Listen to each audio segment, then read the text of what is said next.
after the team landed. That was happening even during the time that we played. And the, uh, uh, the sort of the biggest instance of that I remember is when we went to Australia in 1977-78. And I didn't know at that stage, I was vice captain, but I had no idea what had, that this had happened. But it was the last test match we were playing at Adelaide. And I happened to be, sitting next to Sir Don Bradman. This was, in those days, the host association would, have a dinner for the teams on the eve of the match, or on the third day, because the next day would be a rest day.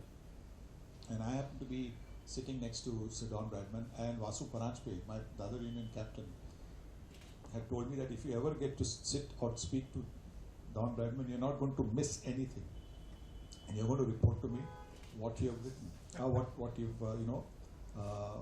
spoken to him, and what he has spoken to you, particularly what he has spoken to you.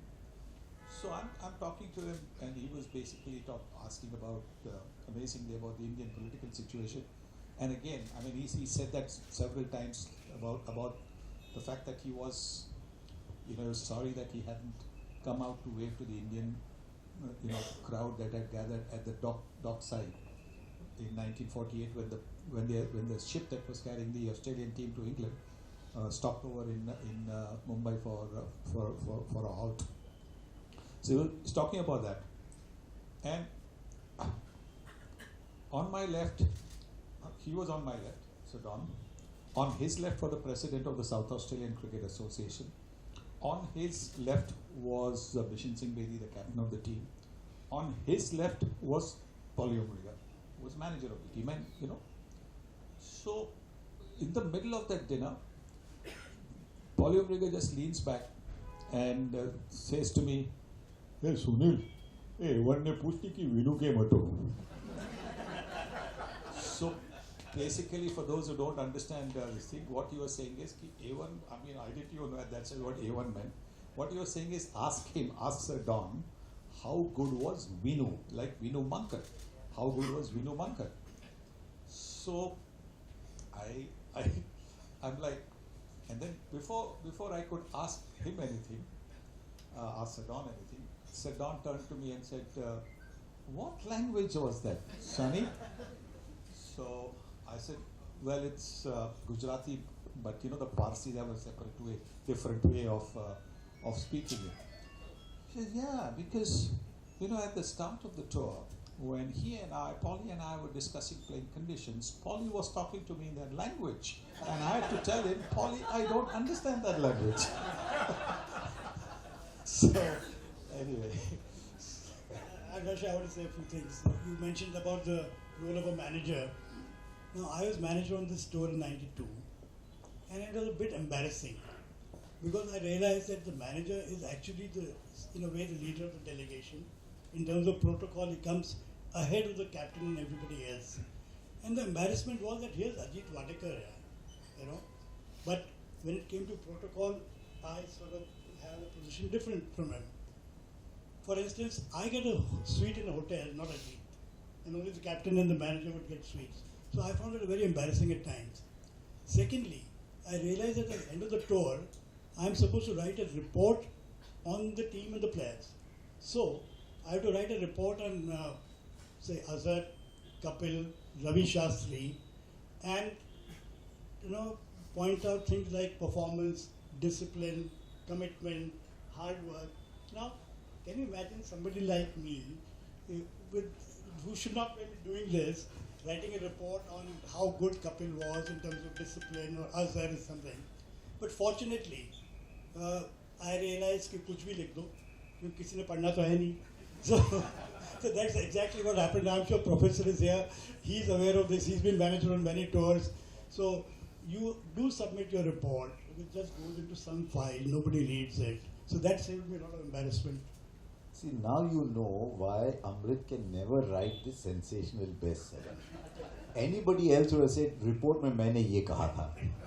But it's interesting, on that tour, 3 Indians scored hundreds on that tour of South Africa. 2 of them are in this room. Kapil Dev isn't. Praveen Amre is.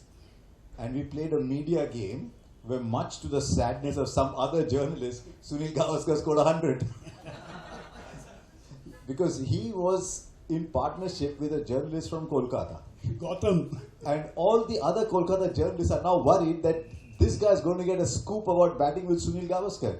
So every 2 hours, someone would come out with drinks for Sunny, whether he wanted them or no. Someone would come running out so they could do a story of taking drinks out. But Praveen was on that tour. Yeah. Waited 5.5 hours for a spinner to come into bowl. I think it took 5.5 hours to make 80 runs and took about 3 minutes to go from 80 to 100 when the spinner came on. Yeah, this was Durban. I think India was 38 for 4 on a green wicket. And Praveen on debut made 100. Fantastic. Praveen, where are you? Yeah. Well done. I think it was one of the finest hundreds you can see. You're absolutely right. I think he really fought it out till 80 because they had a very good attack, fast bowling attack, tremendous attack. And then when Omar Henry came in, my God, I was thinking that even before Umar started his run-up, he was going down the pitch. Even before he released the ball, he was so far down the pitch. I don't think he allowed him any chance to land the ball. But what a 100! What a wonderful innings. Well, so many years down the road, it's still up there in my mind's eye as to the quality of that 100. Absolutely top class. So another great 100 on that tour was Kapil Dev's. This was the Port Elizabeth Test match. India 31 for 6, Brett Schultz releasing rockets, and Kapil made 129 from there. I think it's one of the innings which is on par with his 175 maybe against Zimbabwe in the World Cup, but absolutely sensational innings. I think I remember him hitting Alan Donald over the straight pavilion for a 6. So again, a terrific century. That's about Pilcom. 1996, the World Cup came back to India after 1987. And I don't think everyone still is aware of all that happened to bring the World Cup back to India in 1996. I think we had a great chance of winning it as we did in 87, but that's a separate story. But there was so much that was happening around that 96 World Cup. There was India, Pakistan, was Sri Lanka involved as well? Not yes, Sri Lanka as well. Sri Lanka too. Of course, Sri Lanka as well. Yeah. Well, that was decided. That was, I think, the first time the Asian bloc sort of got together as a group. India, Pakistan, and Sri Lanka, 3 test-playing countries, because the World Cup was allotted through an election, and the members had to vote and decide where it went. So Mr. Dalmia, who was an expert at working numbers, realized that firstly we need these 3 with us, and then he approached all the associate members, all the Indians in various countries across the world, heading cricket bodies, were contacted,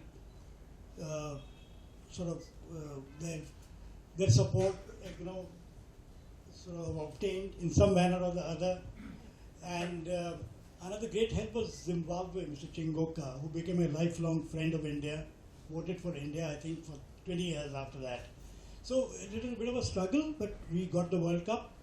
But there was an immediate challenge that the Pilcom had to pay a certain guarantee money to the ICC in order to retain the right to stage the World Cup. And there was no money. There was no money with the BCCI, Pakistan or Sri Lanka. So the way out was to sell television rights and get an advance, pay off ICC and get on with the job. Now there were tenders put out twice and there were no bidders for the television rights for the World Cup. Why is Rahul laughing? Yeah. So that's how desperate the situation was. And after 2 rounds of unsuccessful bidding, there comes Mark Mascarenhas suddenly, after the process is over, saying that I can make a bid. Now the problem was that how do you get somebody new in, because this is against all the normal protocols of a tender. So but ultimately, as there was no other person willing to put up the money, it went to Pilcom, and after a lot of discussion and back and forth, he agreed. And he guaranteed and got the rights to the World Cup for $10 million. I think that's less money, Rahul, now for one IPL game. So this was the entire World Cup, rights sold for $10 million or something. So that's actually quite a story in those days. And of course, as happened in 87, So also in '96, it was a tournament that the Western media had said was doomed from the start, that these guys can't organize it very well. And to think that both '87 and '96 actually turned out to be fantastic tournaments. And I think that was around when the tide started to shift, when India started asserting its power from being a country that said yes to everything, but India started asserting its power to the extent that apparently Amrit was sent to Scotland Yard to check out the security arrangements in England. Come on, tell us, Amrit. This is one of the most farcical stories you can, talk about. Mr. Dalmia had this problem with England. He was very pissed off by their attitude, the superior attitude of trying to show India down at every stage. So he did 2-3 things. First, as soon as he became ICC chief, after having sorted out the Australia and England, and he actually put India on the global map in terms of ICC. He got respect for India. Other countries started fearing India in terms of ICC and things. Secondly, when it came to England, they had this habit of sending a team to inspect our test matches and venues and grounds and hotels. So he said, अब हमारे को England जाना है, तो जाके check करके आओ. So Mr. Jyoti Bajpayee, who was the treasurer, and me was sent on a 2-week trip to England to check whether Lords was fit enough for us to play. You should have said the slope is not good enough, नहीं कहते. हाँ, slope को ठीक करो, इसको सीधा करो. No, but we actually, with a lot of embarrassment, checked Lords, dressing room. As well as the World Cup in a month and a half. Thank you, Amrit, for asking me to come and release the book. I thought actually, when you said it's going to be at the CCI, I thought, and the title of the book was, Pitchside, that we might have to go to the middle of the pitch and release the book over there in the middle of the pitch. But I think this is a far more congenial, atmosphere here to be able to meet up with so many people. Also, of course, fortunately, the CCI doesn't have the kind of restrictions that the home of English cricket has, where nobody can go on the grass. You've got a picture in that keep off the grass kind of, you've got a picture in that say keep off the grass. So that doesn't happen. But that's because we love our cricket, we love our sport, and we're also fortunate to have people like Amrit who have been with Indian cricket. They've had a role to play with Indian cricket. I don't think, apart from Fateh Rao Gaikwad, there's been a younger manager of the Indian team. It's easier to relate to somebody who you can be on first name terms with because of, there's not much of an age gap. And I think that is what Amrit brought to the managership of the Indian team. I'm sure the players would have been very happy to be able to, come to you.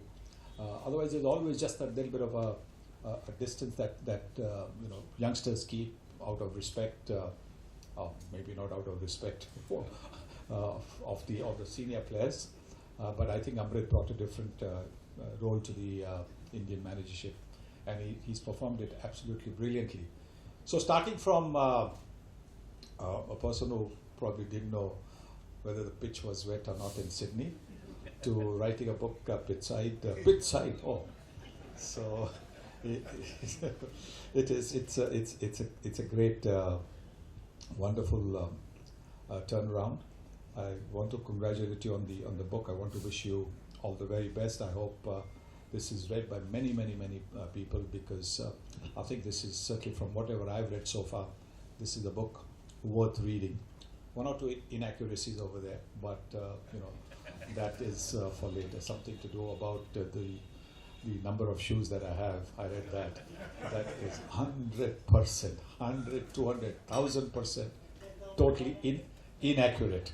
So don't believe everything that that you read about me. But thank you all. I don't want to keep you away from getting hold of the book. And thank you all for coming here. Thanks so much. And Amrit, all the best.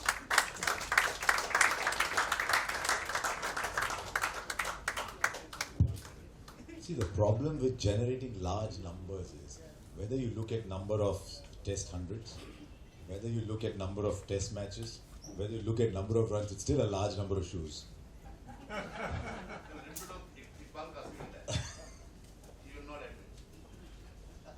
So I won't ask you how many shoes there were, but I want to talk a little bit more about the book and this extraordinary opportunity that Amrit had to be Pitchside while a lot of things were happening.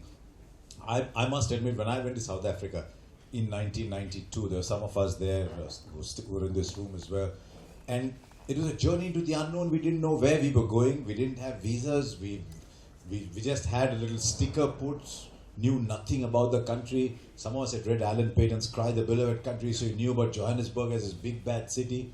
And there's this young, dapper-looking manager, and I said, how is he going to handle everything? Because that was as much a political tour as it was a cricketing tour. So tell us about handling some of the pressures, the political pressures as well as the cricketing pressures. I mean, I remember we were in Bloemfontein once, in the town hall in Bloemfontein, and I was told that was the largest congregation of brown people ever in the town hall, because brown people are not allowed inside. So that just gives you an idea of how politically sensitive the tour was. F.W. de Klerk was still there. Nelson Mandela was not yet the president. So how easy or difficult was that? And and given the fact that we've had traditional links with African National Congress. Well, it was a political minefield. As you said, apartheid was breaking down. Mandela had been released. De Klerk was still president. We didn't have relations with South Africa. We had the government.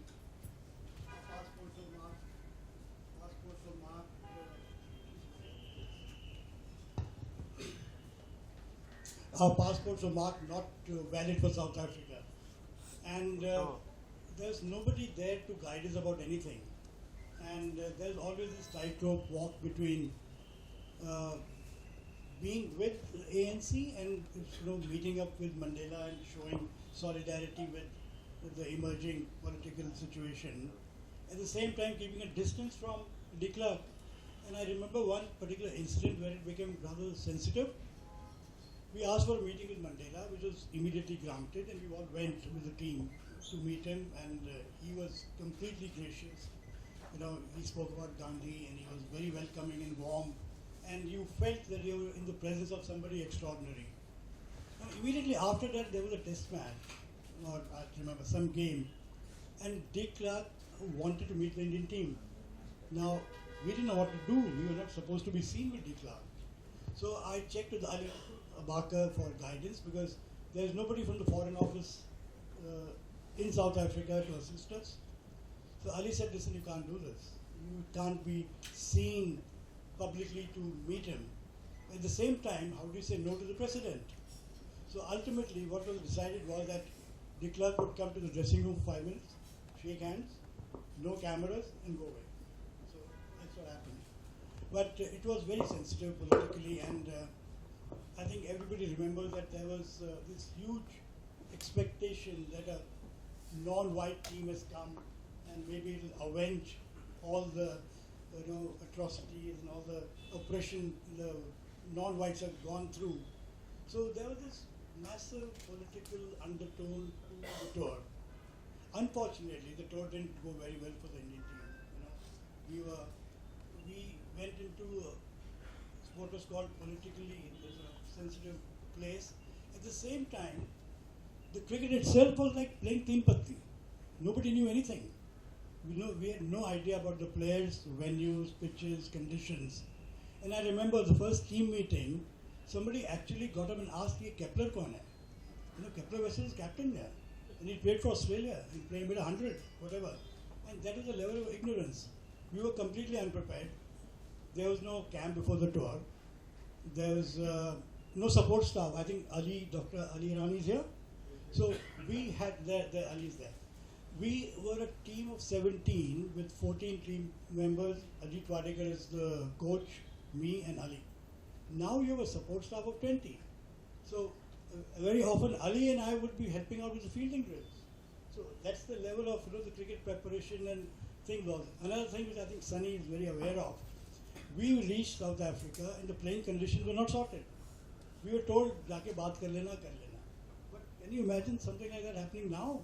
That every minute detail of a tour is agreed in advance, contractually written down, signed off, and there, we said, "Jaake dekh lena."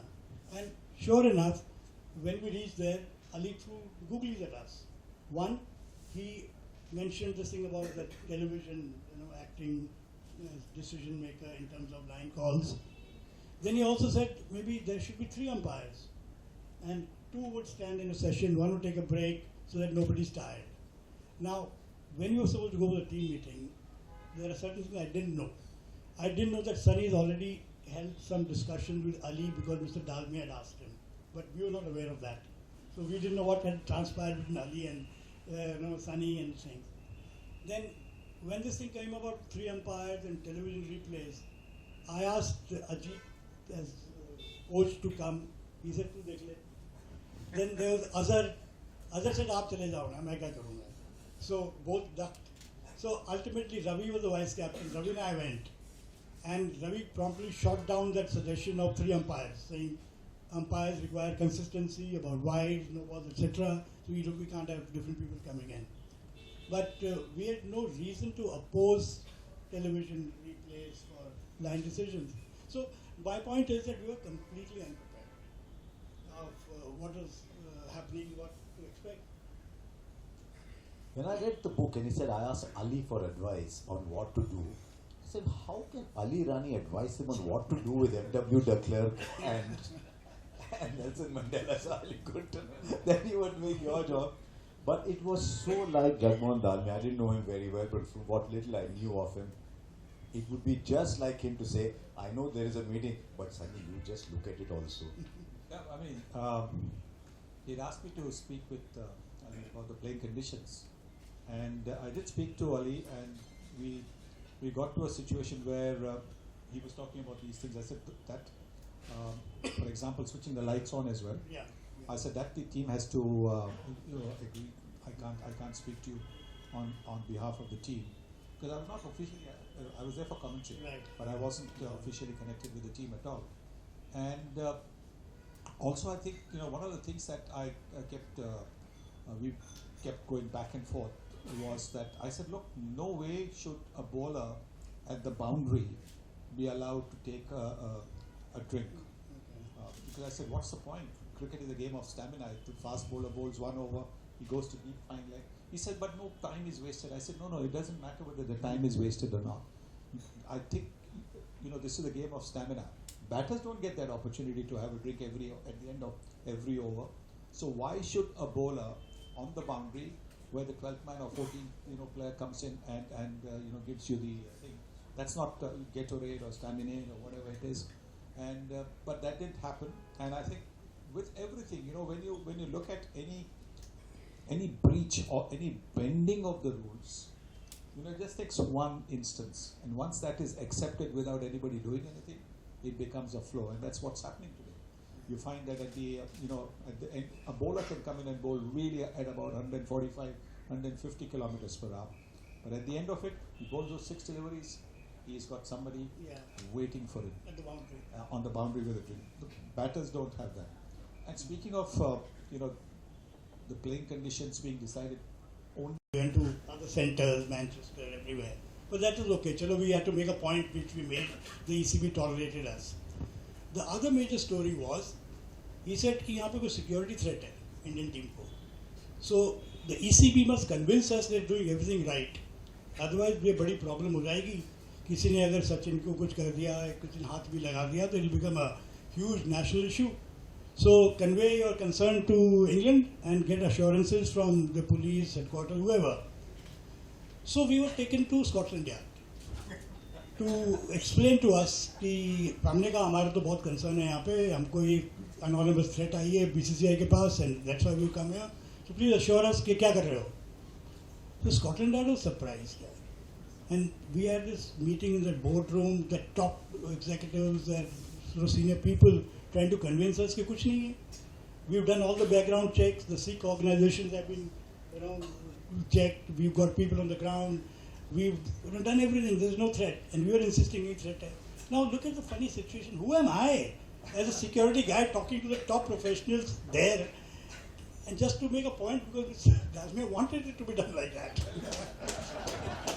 I think there's a backstory, much like that South Africa story. I wonder if Mr. Dalmia got that piece of that suggestion from somebody sitting between us. Quite likely. Yeah, because here is another gentleman who's not very fond of the sort of superior attitude of the English cricket establishment. It's changed. It's changed. They've had to change. I thought one of the most path-breaking things, and I think we'll spend some time on that, was India going to Pakistan in 2004. Because I think in that period, 2004 to 2006, the people-to-people contacts were much closer. We discovered that people actually didn't dislike each other as much as we thought they did. But just going to Pakistan in 2004, India hadn't gone since '89. And to go there and win a series and come back, I mean, I think along with 21, 2004, one of the most path-breaking Indian tours of Pakistan, fit to rank with 1971 and 2021. Tell us a little bit more about that Pakistan tour in 2004. Firstly, Prof is here. Prof and I were part of a security recce team which went... Were you sort of security specialist? I don't know. I became a security specialist without knowing anything. So, Prof and me and Yashu Azad, we were sent to check out the security issues. And in this case, there were genuine concerns about India going to Pakistan. And as soon as we reached, we expressed our concerns, genuine concerns, which Yashu articulated very strongly. He was VIP security head, Ministry of Home Affairs, Kirti's elder brother. And they got the message कि ये problem है and they need genuine reassurances. But they were clear कि ये tour होगा. And I think very soon the president there passed orders that whatever the Indian people want should happen, and he passed instructions down the line. And it happened. But now the outcome of this was, the security was unprecedented when he actually went there. Just to give you an example, in Karachi, something like say from Chowpatty to Nariman Point. For the Indian team, the road was blocked off. Okay, no traffic. Secondly, on every major building there were snipers. Every crossing there was rapid action force, armored vehicles stationed. Ahead of the team bus, there's motorcycle outriders. In front of them, an armored car. पीछे भी motorcycle, उसके पीछे भी armored car. Team bus के ऊपर helicopter.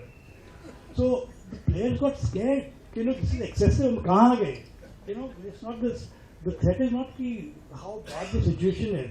The security actually scared them. Now there's another story to this, that there was this massive thing कि India का आना शायद unlikely है because security से उनको परेशान है. बाद में India started winning, tour happened and India started winning. India won the one days and won the test matches. So Imran made a comment कि पहले security चाहिए थी Indian team को, अब security चाहिए Pakistan team को. So that was actually an exceptional tour. Cricket-wise, it was very good that we won the one days. I remember the ODI at Karachi, the first game, where Kaif had an incredible catch of Shoaib Malik, which changed the game. It was a tight game, 350 or something. I think Nehra defended 8 or 9 in the last over. Anyway, team jeet gayi, andar aa gayi, dressing room mein. Now, Sunny mentioned that people like me were in the dressing room, we could absorb what is happening. So I think UV or somebody said, ye bach gaye, gale mein aa gayi thi. Nehra said something else, which was at a different level. But वो आपको किताब में पढ़ना पड़ेगा कि उसने क्या बोला. Some marketing notes you have now. You're saying किताब में पढ़ो, huh? No, but that was exceptional in terms of Kaif's catch, which turned it around. Then there was obviously Biru with 300 in Multan, Dravid making 278 Pindi. The great cricket-wise, fantastic. But I think the warmth and the positivity of the tour was another major feature. Everywhere you went, you were very welcome. And after a while, it was like being at home, and there was no friction or anything at any stage. So you talked about, there's just a couple of things I think that Amrit wants to talk about. You talked about Sunny, you talked about Raj Singh, you talked about Jagmohan Dalmia. Is there anyone else who in your book has pride of place? I did mention Tiger at the start. You got to know Tiger Badawi very well over the years. You never actually went with him on a tour because he didn't like flying. No, listen, he was much ahead of my time, but we got to know him by chance because his nephew Amrit was with us in college. Piyush and I, and we played together. We got to know him. And Tiger was in Delhi, so sometimes we'd go with Amrit to his house and meet Tiger, and he would, just sort of tolerate us, talk to us for 5 minutes or something, and go away. Now, there are certain things which struck us. We had this aura about Tiger, and we had not seen much of him playing because he was, and there's no good footage available. So we just heard and learned so much about him, but not actually see him play. But we got to know him, and I realized that over a long period of time, Tiger would never talk about himself. Never. I tried my best, talk about Melbourne, talk about that 100 Leeds. He would never ever talk. He would talk about everybody else, happily, never about himself. He would even come to umpire some of our social games. And he would umpire at both ends, for half an hour. And even on those social occasions at a cricket game, he would not touch a bat, not even hold it, not even knocking one or two balls, never. And Rasingji was a great friend of Tiger. And Rasingji once told me that Tiger was the best fielder ever in India. I said, better than Azhar, Solkar, Abel, Sufi, so many others. So he said, no, Tiger was the best. So next time I met Tiger, I told him, Rajbhai was saying this about you. The Tiger just looked at me and said, Raj? I said, yeah, he's mad. So, khatam. Then, but I think the funniest story about Tiger, which I've got in the book, has come from Sunny. I think he should narrate it, of what happened to him when he wanted to know, in a Moin Abdullah game, how to address Tiger. This was the team called Wazir Sultan Course, where Tiger was the captain, the India player. Everybody else was a young player, a fringe player, emerging player. There were a few Ranji Trophy players in there, but none of us had played under Tiger, so we didn't know how to address him. So on the eve of the match, when there was a party thrown by the Wazir Sultan people, we were in a corner, and we asked, we saw Tiger. The Tiger was there, Jaisima was there. So we asked Tiger, we decided amongst ourselves, how do we address him? He didn't even come and say hello to us at that party. So we decided that whoever next day does well first thing, whether he was batting, supposing he's batting, and if he bat first and we come at lunchtime and the man is batting 60, 70, he will be the one who will ask Tiger how to address him. Or if it was a bowler who got a wicket, if you were fielding, if bowler got a wicket, then the bowler, when people come to congratulate, the bowler would ask him, how to address him. Do we address him as skipper, captain, bat, Tiger, Nawab Saab, all these things. We didn't know how to, As luck would have it, we were fielding, and the first wicket was a run out, which I effected. So I direct hit run out. So Tiger was, standing in the covers next to me. So as soon as the wicket fell, he sat down and he was tying his shoelaces. And so we were all around at a respectable distance, not very close normally, at this distance, and not, most of us were around. In those days, not the deep third man didn't come to celebrate the wicket. So there were about six of us around, and everybody looking at me, and with eye contact. You ask, kind of thing. So I finally asked him, how do we call you? I didn't just, sir, whatever it is. Do we call you captain, skipper, Tiger? And Tiger just tied his shoelaces, looked up at me like this, turned, got up, and went back to his position.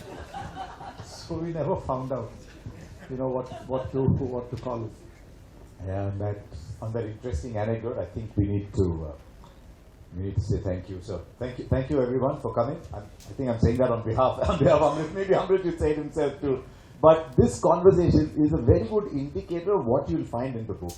Because there's no, I said, gyan given in the book. He's even prevented himself the luxury of saying that dressing room ke andar ye hota hai. So it's very much like what we discussed today, and I think you'll enjoy reading.